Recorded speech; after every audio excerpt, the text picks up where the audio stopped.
զորացնում եք այդ արարքը։ Տիկին Բադալյանը շատ լավ անդրադարձավ այս հարցին, ասելով, որ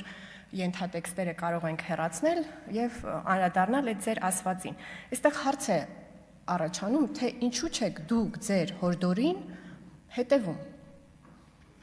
Այ օրինակ այդ հայրը իր երեխային ինչի է դա սովորացնում։ Ինչու անձամբ ինքը չի անում, այն ինչ իր երեխային է սովորացնում։ Ուր է այդտեղ բարոյականությունը։ Ինչու է որ դուք ազգային ժողովի ամբիոնից կոչ եք անում մարդկանց ցեղասպանություն իրագործածներին սպանել, գլուխ կտրել, բայց անձամբ քայլեր չեք ձեռնարկում այդ ուղղությամբ։ Ինչու։ Վախենում եք դատվեք, լավ եք անում, շատ լավ եք անում։ Պետք է վախենալ դատվելուց, մարդ սպանելուց առաջ։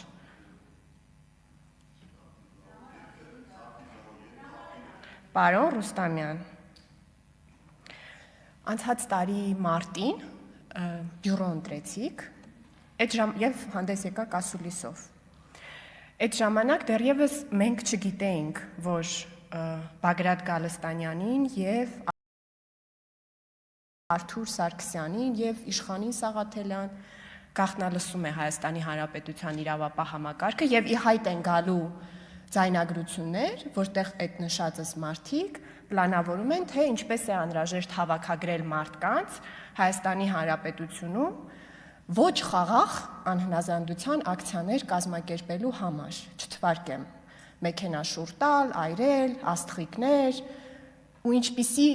որակ ունեցող մարդկանց է պետք հավաքագրել, այդ բառը չեմ կարող ամբիոնից արտաբերել, բայց համոզված եմ բոլորը մտաբերում են, թե Բագրատ Գալստանյանը ինչ ածականով էր որակում են մարդկանց, ում անհրաժեշտ է հավաքագրել այդ ամենը անելու համար։ Դա այն ժամանակ, երբ այդ ձայնագրությունները տեղի են ունեցել,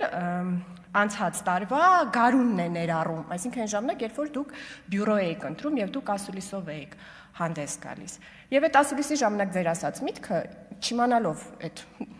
գաղտնալսումների մասին, ես հրապարակել եմ եւ ուզում եմ այսօր էլ կարդամ, թե դուք ինչ եք ասել։ Իշխանափոխության համար մենք ունենք մեր պատկերացումները, որը եթե կարճ ձևակերպեմ, հետեւյալն է, որ մենք ունենք կարիք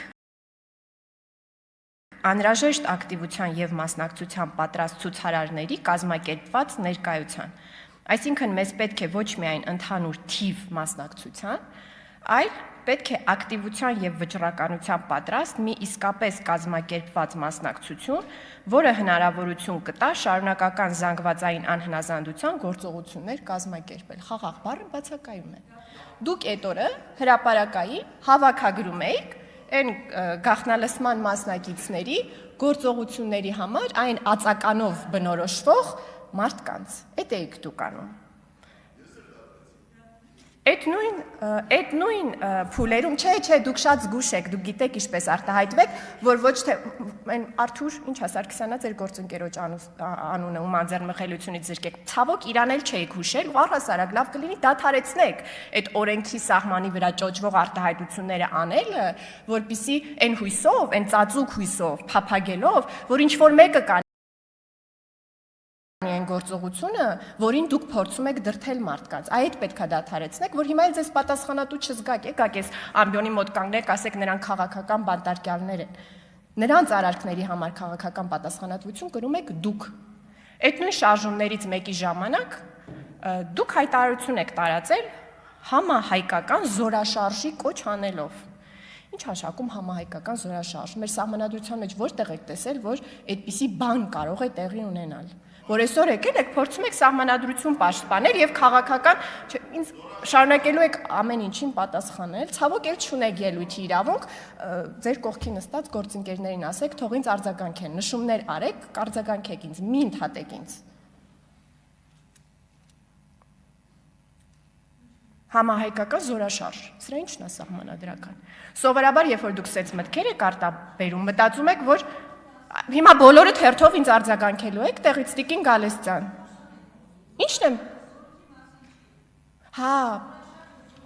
բա ինչի է այդ բառը օգտագործվում։ Ինչի եք այդ բառը օգտագործում։ Ասեք խաղաղ հանրահավաք ենք անելու։ Հա։ Շնորհակալություն, զորքի մասին չի, զորավոր լինելու մասին է եւ դուք անպայման ուզեցել եք, որ մարդիկ ուժեղ լինելու մասին մտածեն, հանկարծ զորքի մասին չմտածեն։ Եվ երբ որ զինված ուժերի գլխավոր շտաբի պետին էիք աջակցում, նույնպես մտածում եք, որ այստեղ շատ լինենք, էլի։ Զինվորականների մասին չի խոսքը, պարզապես թվականակ Տիկին Գալստյան լռեք։ Դե եկեք սենց խոսենք, ես դեմ չեմ։ Դուք աջակցել եք զինված։ Սիրելի գործընկերներ, հետո թողեք ռեպրեսիաներից խոսակ։ Ինչ եք ռեպրեսիայի ենթարկում Տիկին Կարապետյան։ Բայց տեղից ինչ եք բանանում, հետո ելույթ կգաք, կունենաք, կպատասխանեք։ Թողեք, թող խոսի մարդը, հետո կգաք, ամբիոնից կխոսեք։ Տիկին Կարապետյան, շարունակեք, ավելացրեք Տիկին Կարապետյանի ժամանակ։ Շնորհակալ եմ, որովհետև էլի բաներ ունեմ ասելու։ Գանք թերևս էլի սահմանադրության ու ձեր հարաբերությունների դիտանկյունից գանք եկեղեցու հարցին։ Երեք պարոն Մինասյանը այստեղից իրավական անգրագիտություն բառը օգտագործեց, ասեց օրենք չեք կարդում, կարդում եմ պարոն Մինասյանի տարբերություն ձեզ, ես օրենքը կարդում եւ հասկանում եմ։ Բայց ես ոնց որ իմ անունից որ ասեմ, ձեզ համար համոզիչ չի լինում։ Հետևաբար ես երկար մտածեցի եւ գտա մի գիրք, որտեղ մեր սահմանադրությունը մեկնաբանվել է, այդ գիրքը խմբագրությունը գլխավոր կատարել է Գագիկ Հարությունյանը, Սահմանադրական դատարանի մի նախագահ, որին հույս ունեմ դուք ընդունում եք, որ ինքը օրենքները թե կարդացել է, թե հասկացել է։ Ինչ է ասում նա իմիջիայլոց մեր սահմանադրության ուրեմն այդ կետերի մասին։ Ընդ որում ասեմ, մեր սահմանադրության մեջ կրոնական կազմակերպությունների եւ պետության անջատ լինելու մասին դրույթը առաջին սահմանադրության մեջ չի եղել 1995 թվականի, այն ներմուծվել է 2005 թվականի սահմանադրական փոփոխություններով։ Եվ ինչ է ասել ուրեմն Գագիկ Հարությունյանը եւ մյուս հեղինակները այդ գրքի։ Այդ երկու դրույթների մասին։ Այն ժամանակի միջայլոց ասեմ, առաջի խմբագրմամբ 2005 թվականի իսկապես գրված էր եկեղեցին անջատ է պետություն, 2015 թվականին է, որ եկեղեցին փոխարինվել է կրոնական կազմակերպությունների անջատ են պետությունից արտահայտությամբ։ Ինչ է ասում նա։ Սահմանադրությամբ ամրագրված եկեղեցու պետությունից անջատ լինելու սկզբունքը նշանակում է, որ Հայաստանի Հանրապետությունն աշխարհիկ պետություն է։ Այդ սկզբունքը նախ էդ է նշանակում։ Աշխարհիկ պետությունում պետության եւ եկեղեցու գործունեության ոլորտները սահմանազատված են, ոչ մի դավանանք պարտադիր չի համարվում, պաշտոնական պետական կրոն գոյություն չունի։ Հիմա ամենակարևորը նման պետությունում, այսինքն աշխարհիկ պետությունում կրոնական կազմակերպությունները ապաքաղաքական, վերկուսակցական կազմակերպություններ են, պետական գործառույթներ չեն կատարում, քաղաքականությամբ չեն զբաղվում։ Հիմա էս են գրել Գագիկ Հարությունյան, Սահմանադրական դատարանի նախագահը, որին հույս ունեմ, դուք որպես հեղինակություն ճանաչում եք։ Հիմա սրանից հետո մենք ունենք այլ օրենքներ, այո, մեկի մեջ գրված է կրոնի եւ խղճի ազատության, որ սպասավորները ունեն նույն քաղաքական իրավունքներ, նույն չի ասում, ասում մասնակցում են քաղաքական կյանքին, քաղաքացիներին համահավասար։ Ինչ է նշանակում։ Առանց վեղարի եւ առավել եւս առանց կաթողիկոսական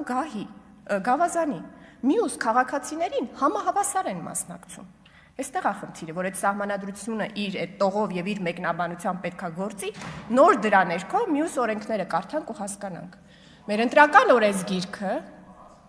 առանց կարգավիճակյալով վեղարները հանեն, գան ձեր հավաքներին մասնակցեն, ոչ թե հավաքից առաջ, որում հնչում են այդ բոլոր խնդրահարույց